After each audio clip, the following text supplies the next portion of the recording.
के तपाईलाई थाहा छ धेरै क्रिएटरहरूले थम्बनेल बनाउन घण्टौं लगाउँछन् तर पनि त्यति समय लगाएर बनाएको थम्बनेल राम्रो देखिँदैन। आज म तपाईहरुलाई देखाउँछु कसरी एआई को प्रयोग गरेर 1 मिनेटमै प्रोफेसनल थम्बनेल बनाउन सकिन्छ।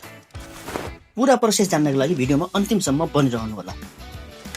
एआई बाट प्रोफेसनल थम्बनेल बनाउनको लागि सबैभन्दा पहिला त तपाई आफ्नो YouTube एप्लिकेसन भित्र आउनुपर्ने हुन्छ। तपाईको च्यानलमा कस्ता खालका भिडियोहरु अपलोड गर्नुहुन्छ, जस्तै भ्लग सम्बन्धी हो भने भ्लग लेख्ने हैन, ट्युटोरियल सम्बन्धी ट्युटोरियल लेख्ने, गेमिङ सम्बन्धी हो भने गेमिङ लेख्ने, त्यसरी चाहिँ YouTube मा लेख्नु होला र यहाँनिर सर्चिङ गर्नु होला र सबैभन्दा आफ्नो निशमा बेस्ट थम्बनेल कुन लाग्छ है।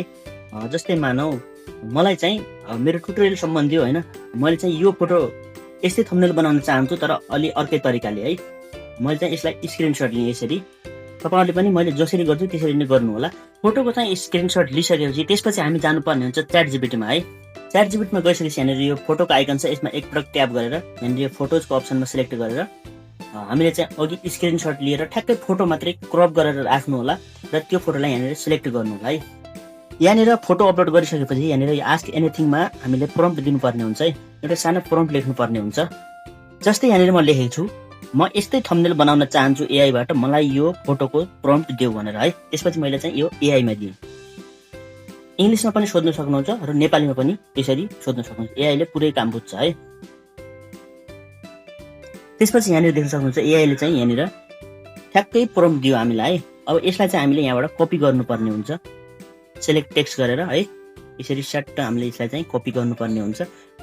प्रम्प्ट कपी गरिसकेपछि हामी चाहिँ आफ्नो डिभाइसको गुगल एप्लिकेसन भित्र जानुपर्ने हुन्छ र गुगलमा चाहिँ यहाँनिर सर्चिङ गर्नु होला आइडियोग्राम है। यहाँनिर गुगलमा आएर आइडियोग्राम एआई लेखेर सर्चिङ गर्नु होला।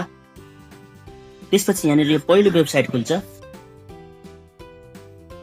यस्तो इन्टरफेस खुल्छ। त्यसपछि यहाँनिर यसलाई चाहिँ सजिलै तपाईले साइन अप गर्न सक्नुहुन्छ।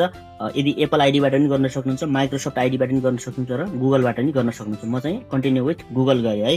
सो यहाँनिर देख्न सक्नुहुन्छ साइन अप भइसकेपछि यहाँनिर यस्तो प्रकारको इन्टरफेस खुल्छ। यसमा चाहिँ पुरा फ्रीमा काम भइहाल्छ है, सब थोक फ्रीमै हुन्छ। हामीले चाहिँ अब आफ्नो थम्बनेल जेनेरेट गर्ने है। यो प्लसको आइकनमा एकपल्ट ट्याप गर्ने र जेनेरेट भन्ने अप्सन छ, यसमा ट्याप गर्ने र यहाँनिर यो अघि हामीले कपी गरेको प्रम्प्टलाई पेस्ट गर्नुपर्ने हुन्छ है। अब पेस्ट गरिसकेपछि यहाँनिर तपाईले यो जुन यहाँनिर देख्न सक्नुहुन्छ यहाँनिर यो टेक्स्टलाई तपाईले एडिट पनि गर्न सक्नुहुन्छ मजाले है। अब जस्तै यहाँनिर के छ अपलोड लाइक प्रो भनेको त्यो फोटोमा पनि त्यही लेखेको थियो, यसलाई काटेर मैले अन्य कुनै पनि लेख्न सक्छु है। त्यसपछि यहाँ देख्नुहुन्छ 5.3 एम भ्युज लेखेको छ, यसलाई पनि हामीले कट गरेर अन्य कुनै लेख्न सक्छौं। जुनसुकै टेक्स्टलाई पनि तपाईहरुले बदल्न सक्नुहुन्छ। आफ्नो इच्छा अनुसारले यसरी यहाँबाट यो टेक्स्टलाई बदलिसकेपछि यसलाई चाहिँ यदि कलर पनि तपाईले आफ्नो चाहे अनुसार त्यहाँबाट बदल्न सक्नुहुन्छ। यो पढ्नु होला राम्रोसँग र यसलाई सजिलै सब थोक टेक्स्टदेखि लिएर कलरहरु सबै डिजाइन नै बदल्न सक्नुहुन्छ र यहाँनिर यो जेनेरेट बटनमा क्लिक गर्नु होला। यहाँनिर देख्न सक्नुहुन्छ यति प्रोफेसनल थम्बनेल चाहिँ जेनेरेट गरेर दियो। यसलाई चाहिँ सजिलै कपी पेस्ट पनि भएन।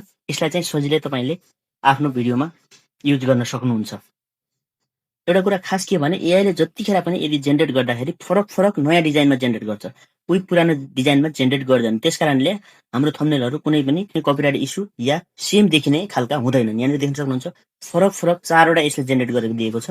यसमध्ये जुन पनि युज गर्न सक्नुहुन्छ र यसलाई डाउनलोड गर्नको लागि जुनसुकै थम्बनेलमा पनि लङ प्रेस गर्ने, त्यसपछि यहाँनिर यस्तो अप्सन खुल्छ र डाउनलोड इमेज भन्ने अप्सनमा एकपटक क्लिक गरेपछि डाउनलोड भयो हाम्रो थम्बनेल।